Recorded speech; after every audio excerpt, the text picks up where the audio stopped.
Hello friends, welcome back. MK knowledge group में आप सभी का स्वागत है। आज इस वीडियो में हम पढ़ेंगे भारत सरकार के महान्यायवादी यानी संविधान के अटॉर्नी जनरल के बारे में महत्वपूर्ण क्वेश्चन, जो कि ऑल इंडिया एग्जाम में जितने भी एग्जाम हुए हैं उन सभी एग्जामों में किस प्रकार से भारत के महान्यायवादी के बारे में पूछा गया है।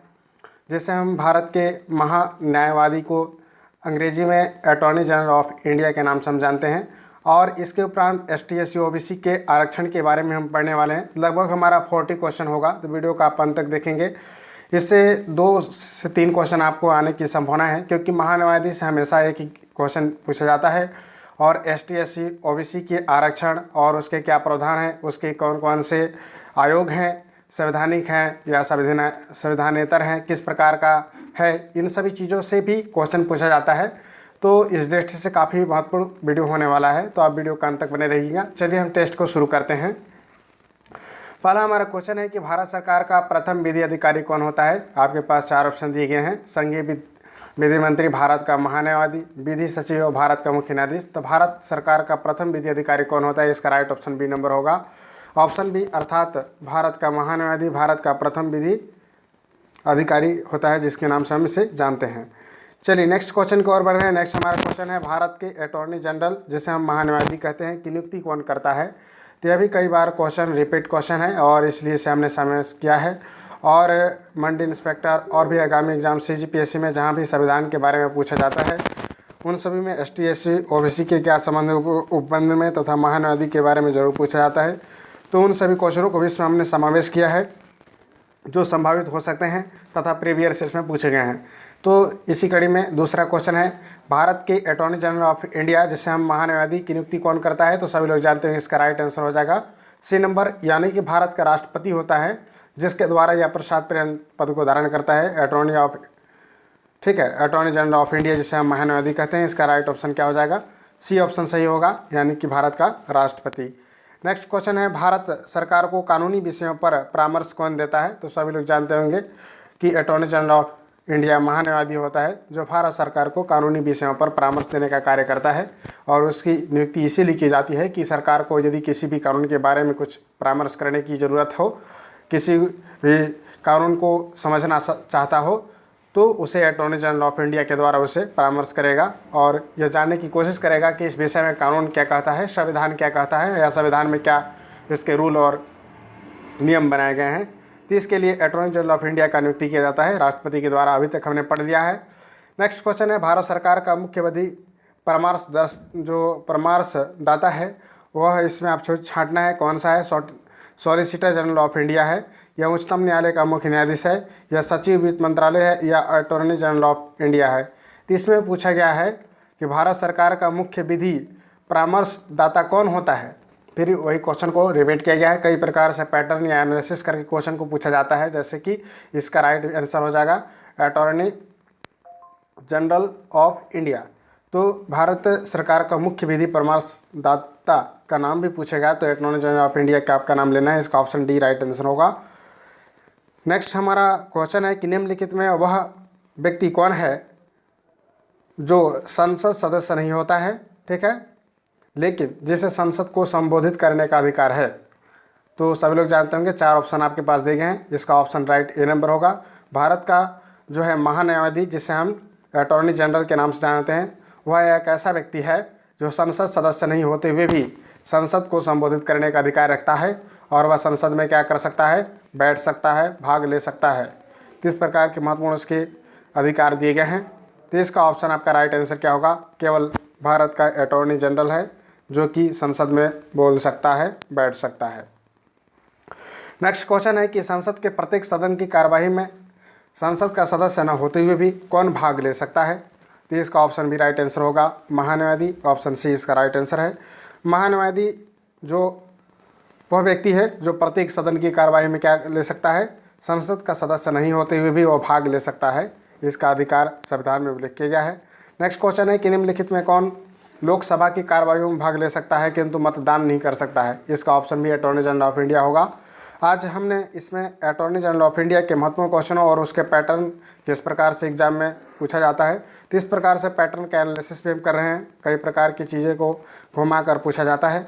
इसके अतिरिक्त हमने एसटी एससी ओबीसी के बारे में क्या उपबंध है उसका भी हम अध्ययन करेंगे। तो वीडियो का आप अंत तक देखेंगे और प्लीज़ लाइक शेयर करेंगे, पूरा वीडियो आप लोग देखें ताकि हमारा इसी प्रकार से मनोबल बना रहे और आप सभी के लिए इसी प्रकार के नए वीडियो हम लाते रहें। हमारा नेक्स्ट क्वेश्चन है, निम्नलिखित में से किस संसद के दोनों सदनों में बोलने तथा अन्य कार्रवाई में सम्मिलित होने तथा किसी भी संसदीय कमेटी का सदस्य होने का अधिकार तो है परंतु उसे वोट देने का अधिकार नहीं है। इसका भी राइट आंसर क्या होगा? भारत के अटॉर्नी जनरल ऑफ इंडिया।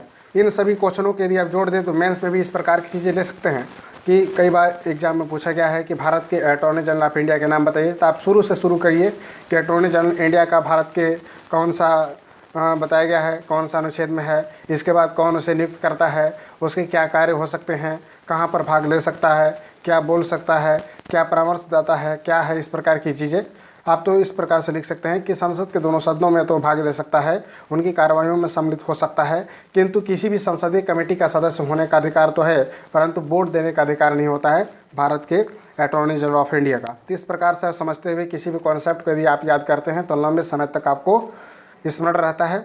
चूँकि क्वेश्चन का पैटर्न किसी भी प्रकार से पूछा जा सकता है, आप डीपली अध्ययन करेंगे तो निश्चित रूप से आपको फायदा होगा और मेंस में भी इस प्रकार की चीज़ें आप लिख सकते हैं। जैसा कि मेंस में लिखने के लिए कई बार क्वेश्चन पूछा गया है कि भारत की महानवादी के बारे में लिखिए, उसके टिप्पणी कीजिए, या कई प्रकार के क्वेश्चन बनाया जा सकता है किस अनुच्छेद में दिया गया है वह दोनों लोकसभा में भाग लेता है पर वोट देने का अधिकार उसे क्यों नहीं है, क्योंकि संसद का सदस्य नहीं है।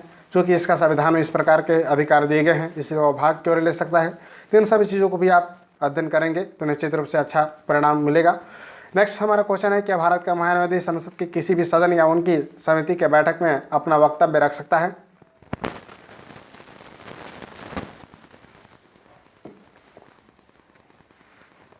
इसका राइट आंसर हो जाएगा ए नंबर, बिल्कुल अपना वक्तव्य रख सकता है, बात कह सकता है। निम्नलिखित में से किसको हटाने का अधिकार संसद को नहीं है? तो इसका राइट ऑप्शन भी महान्यायाधीश ही होगा, क्योंकि भारत का जो महान्यायाधीश है वह भारत के राष्ट्रपति के पश्चात पर्यंत पद धारण करते हैं और उनके उपरांत ही वह पदमुक्त भी होते हैं। तो यह संसद का अधिकार नहीं है कि भारत के महान्यायाधीश को हटाया जाए, यह अधिकार केवल राष्ट्रपति को जाता है और राष्ट्रपति के पश्चात पर्यंत पद धारण करते हैं और उनके ही कारण से वह पदमुक्त भी हो सकते हैं। तो इसका ऑप्शन भी डी राइट आंसर होगा। नेक्स्ट हमारा क्वेश्चन है, भारत का महान्यायाधीश कब तक पद धारण करता है? तो इसका उल्लेख हमारे संविधान में नहीं बताया गया है कि भारत का महान्यायाधीश कब तक पद धारण करेगा। राष्ट्रपति के पश्चात पर्यंत पद पर धारण करता है। जब राष्ट्रपति को यह मालूम हो जाए कि महान्यायाधीश उनके अनुसार कार्य को अच्छे से निर्वहन नहीं कर रहा है तो राष्ट्रपति उससे पद मुक्त भी कर सकते हैं, ऐसा राष्ट्रपति के पास पावर अवेलेबल है। इस प्रकार की चीज़ें हैं। नेक्स्ट क्वेश्चन, भारत के महान्यायाधीश के संबंध में निम्नलिखित में कौन सा कथन सही नहीं है? इसका बताना है कौन सा कथन सही नहीं है। वह भारत सरकार का प्रथम विधि अधिकारी होता है, उसे भारत सरकार के समस्त न्यायालयों में सरकार का पक्ष प्रस्तुत करने का अधिकार होता है। तो यहाँ पर देखिए पहला क्वेश्चन सही है, पहला ऑप्शन सही है, वह भारत सरकार का प्रथम विधि अधिकारी होता है, उसे भारत सरकार के समस्त न्यायालयों में सरकार के पक्ष का प्रस्तुत करने का अधिकार होता है, ये भी कथन क्या है? सही है। वह संसद के अथवा संसद के किसी भी बैठक में भाग ले सकता है, ये भी कथन क्या है? सही है। उसे संसद की कार्यवाही में भाग लेते समय मतदान का अधिकार है, तो ये कथन क्या है? गलत है। ऑप्शन इसका राइट आंसर डी होगा।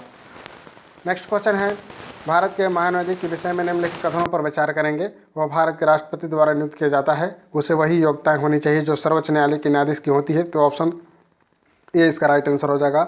ऑप्शन 1 और 2 इसका राइट आंसर है, बाकी सभी क्या हैं? गलत है। ठीक है। महान्यायाधीश का प्रति माह का वेतन कितना होता है? तो इसका ऑप्शन राइट आंसर हो जाएगा आपका डी नंबर, 90,000 रुपये निर्धारण किए गए हैं महान्यायाधीश का वेतन के रूप में। संविधान के किस अनुच्छेद के अंतर्गत राष्ट्रपति द्वारा भारत के महान्यायाधीश की नियुक्ति की जाती है? इसका ऑप्शन सी नंबर राइट होगा। अनुच्छेद 76 में महान्यायाधीश के बारे में बताया गया है, तो आप सभी लोग इसका राइट आंसर करेंगे। और इन सभी चीज़ों को यदि आप जोड़ कर लिखते हैं तो मेंस में भी काफ़ी बेनिफिट हो सकता है। और यदि आप कॉन्सेप्ट को समझते हैं तो निश्चित रूप से इस प्रकार की चीज़ें आपको अच्छी लगेगी। एक गैर सदस्य के रूप में संसद के किसी एक सदन की कार्यवाही में भाग ले सकता है, तो इसका ऑप्शन भी सी नंबर राइट होगा। महान्यायाधीश ही एक ऐसा व्यक्ति है जो कि गैर सदस्य होते हुए संसद की कार्यवाही में भाग ले सकता है। नेक्स्ट है, निम्नलिखित में से किस पदाधिकारी को संसद का सदस्य नहीं होने पर भी उसे संबोधित करने का अधिकार है? तो इसका भी ऑप्शन क्या होगा? सी नंबर, यानी कि भारत के न्यायाधीश। अटॉर्नी जनरल ऑफ इंडिया को ही अधिकार है कि वह उस भाग में दे सकता है, उसका सदस्य न होते हुए भी संबोधित कर सकता है। नेक्स्ट है, निम्नलिखित में कौन राष्ट्रपति के पश्चात पर्यंत अपना पद धारण करता है? इसका ऑप्शन भी डी नंबर राइट होगा। भारत के नियंत्रक महालेखा परीक्षक प्रसाद पर्यंत पद धारण करता है, गलत है। मुख्य निर्वाचन आयुक्त, गलत है। लोकसभा अध्यक्ष, नहीं। भारत का महान्यायवादी एकमात्र ऐसा पद है इसमें 4 ऑप्शन में जो कि राष्ट्रपति के प्रसाद पर्यंत पद को धारण करते हैं, तो इस प्रकार का ऑप्शन इसका राइट आंसर डी होगा। नेक्स्ट क्वेश्चन, भारत सरकार का प्रमुख विधि अधिकारी कौन है? तो मैंने पहले ही बताया है कि भारत सरकार का प्रमुख विधि अधिकारी कौन सा है, तो भारत का महान्यायवादी है। हर क्वेश्चन को मैंने रिपीट टाइप से और एनालिसिस करके बनाया है। सभी एग्जाम में इस प्रकार के क्वेश्चन को पैटर्न को बदल कर पूछा गया है। अगर इतना आप पढ़ लेते हैं तो निश्चित रूप से महान्यायवादी से एक भी क्वेश्चन आपको बाहर नहीं जाएगा और आपको पढ़ते पढ़ते भी याद हो जाएगा इस टेस्ट के माध्यम से। निश्चित रूप से यह बेनिफिट रहने वाला है। इस वीडियो को पूरा देखिएगा ताकि हमारा इस प्रकार से विश्वास बना रहेगा कि आप सभी के लिए जो हेल्प हो पा रही है, आपके लिए बेनिफिट प्राप्त हो रहा है। तो प्लीज़ लाइक शेयर सब्सक्राइब करेंगे और बने रहेंगे लास्ट तक। नेक्स्ट क्वेश्चन है कि सदस्य न होते हुए निम्नलिखित में से कौन संसद के किसी भी सदन की कार्रवाई में हिस्सा ले सकता है मत देने का अधिकार के बिना? तो इसका राइट आंसर हो जाएगा महान्यायवादी, कि मत देने का अधिकार महान्यायवादी का नहीं होता है। आप लोग बिल्कुल इसको याद रखेंगे, कई बार एग्जाम में पूछ लिया गया है। अब चलते हैं ST SC OBC के संबंध में विशेष उपबंध क्या होते हैं और उनके बारे में एग्जाम में कई प्रकार के क्वेश्चन पूछा गया है, उन सभी चीज़ों को हम देखने वाले हैं।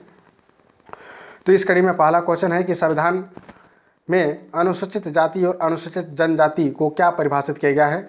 ठीक है, को क्या परिभाषित किया गया है? तो इसका ऑप्शन बी नंबर होगा, नहीं। हमारे संविधान में अनुसूचित जाति और अनुसूचित जनजाति को परिभाषित नहीं किया गया है। ऑप्शन इसका बी नंबर राइट होगा, यानी कि नहीं किया गया है।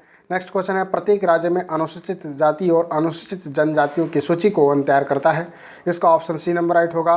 प्रत्येक राज्य के राज्यपाल की सलाह से राष्ट्रपति के द्वारा प्रत्येक राज्य के अनुसूचित जाति और अनुसूचित जनजातियों की सूची को तैयार किया जाता है। नेक्स्ट है, राष्ट्रपति लोकसभा में आंग्ल भारतीय समुदाय के कितने व्यक्तियों को प्रतिनिधित्व न होने की स्थिति में मनोनीत कर सकता है? सभी लोग जानते होंगे, ऑप्शन 2 यानी कि बी नंबर होगा।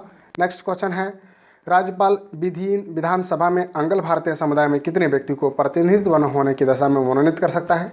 ऑप्शन ए होगा, क्योंकि एक व्यक्ति को यह भी मनोनीत करने का अधिकार इसे भी दिया गया है।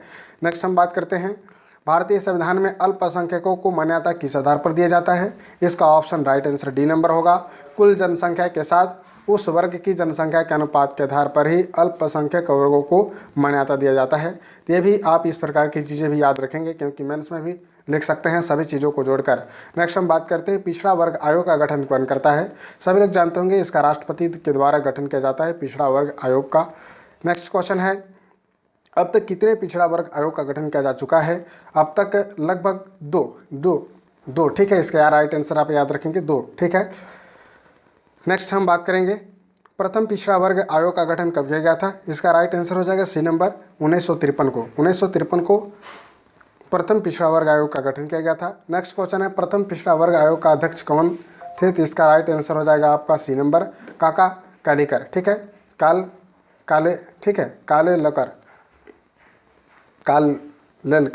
कालेलकर ऐसे याद रख सकते हैं, काका कालेलकर, जो प्रथम पिछड़ा वर्ग आयोग के अध्यक्ष थे। इसका राइट ऑप्शन सी नंबर होगा।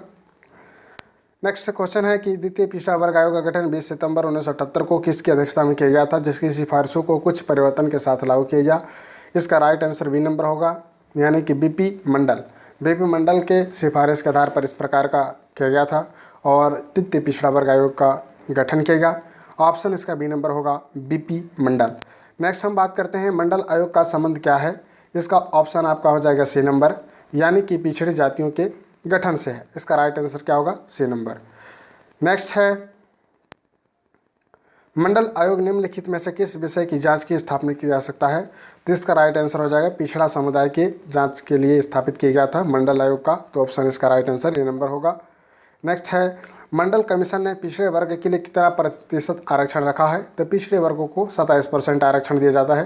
तो इस प्रकार की चीज़ें भी आप याद रखेंगे कि भारत सरकार द्वारा जो भी पिछड़े वर्ग के अंतर्गत आते हैं उन्हें 27% आरक्षण दिया जाता है। ठीक है, अनुसूचित जाति को 7.5% और अनुसूचित जनजाति को 15% दिया जाता है। तो इस प्रकार की चीज़ें भी आप याद रखेंगे। राष्ट्रीय पिछड़ा वर्ग आयोग का गठन कब किया गया था? तो राष्ट्रीय पिछड़ा वर्ग आयोग का गठन सन 1993 में किया गया था और 1993 से ही पिछड़ा वर्ग को आरक्षण का प्रावधान किया गया और उन्हें आरक्षण दिया जाता है। क्रीमी लेयर संकल्पना से तात्पर्य क्या है? इसका राइट आंसर बताइए। इसका राइट आंसर बी नंबर होगा, आर्थिक स्तर के आधार पर वर्गीकरण, यानी इसका बी नंबर राइट होगा। आर्थिक स्तर के आधार पर वर्गीकरण जो है क्रीमी लेयर के संकल्पना से तात्पर्य होता है। नेक्स्ट है, संविधान के किस अनुसूची में असम, मेघालय, त्रिपुरा और मिजोरम राज्यों के अनुसूचित जाति क्षेत्रों के प्रशासन के संबंध में प्रावधान किया गया है? तो इसका ऑप्शन राइट आंसर क्या हो जाएगा आपका सी नंबर, यानी 6ठी अनुसूची में ऐसा बताया गया है कि असम, मेघालय, त्रिपुरा और मिजोरम राज्य के जो अनुसूचित जाति है उनके क्षेत्रों के बारे में प्रशासन का विशेष संबंध में प्रावधान किया गया है। नेक्स्ट क्वेश्चन है, संविधान की किस अनुसूची में असम, मेघालय, त्रिपुरा, मिजोरम राज्यों के अतिरिक्त अन्य राज्यों के अधीन आने वाले अनुसूचित जाति जनजातियों के प्रशासन का संबंध बताया गया? इसका ऑप्शन भी डी नंबर होगा, सॉरी इसका राइट आंसर ए नंबर होगा, बी नंबर इसका है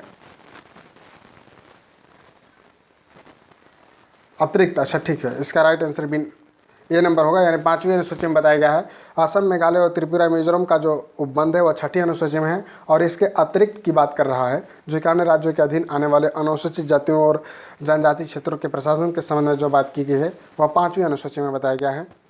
नेक्स्ट है, संविधान के किन वर्गों के संबंध में विशेष प्रावधान किया गया है? तो इसका राइट ऑप्शन क्या होगा, डी नंबर, यानी उपरोक्त सभी के बारे में संविधान में विशेष प्रावधान किया गया है, जैसा कि अल्पसंख्यक के पिछड़े वर्ग, अनुसूचित जाति और अनुसूचित जनजाति, आंग्ल भारतीय समुदाय, सभी के बारे में इस प्रकार की चीज़ें हैं। भारतीय संविधान के किस भाग में अल्पसंख्यकों के लिए विशेष प्रावधान किया गया है? तो भारतीय संविधान के किस भाग में अल्पसंख्यकों के लिए विशेष प्रावधान किया गया? इसका बी नंबर राइट होगा, भाग 3। इसका राइट आंसर क्या हो जाएगा, भाग 3 में ऐसा किया गया है। नेक्स्ट है, कौन व्यक्ति अनुसूचित जाति या जनजाति का सदस्य है? इसका निर्धारण करने का अधिकार किसको है? इसका ऑप्शन क्या हो जाएगा, राष्ट्रपति को है। कौन सा व्यक्ति अनुसूचित जाति है अथवा नहीं है, तो इस प्रकार निर्धारण भी क्या करता है, राष्ट्रपति के द्वारा भी किया जाता है। ठीक है, नेक्स्ट है क्वेश्चन, इसी प्रकार के महत्वपूर्ण क्वेश्चन के लिए हमारे चैनल को जरूर सब्सक्राइब करेंगे और हमारे टेलीग्राम ग्रुप MK नॉलेज पर भी जुड़ सकते हैं, जहां पर आपको करंट अफेयर से संबंधित तमाम और PDF भी प्राप्त होते हैं। तो जरूर हमारे जुड़ें MK नॉलेज ग्रुप पर और लाइक शेयर सब्सक्राइब करें। फिर मिलते हैं किसी नए वीडियो में। Thank you very much. जय हिंद, जय भारत।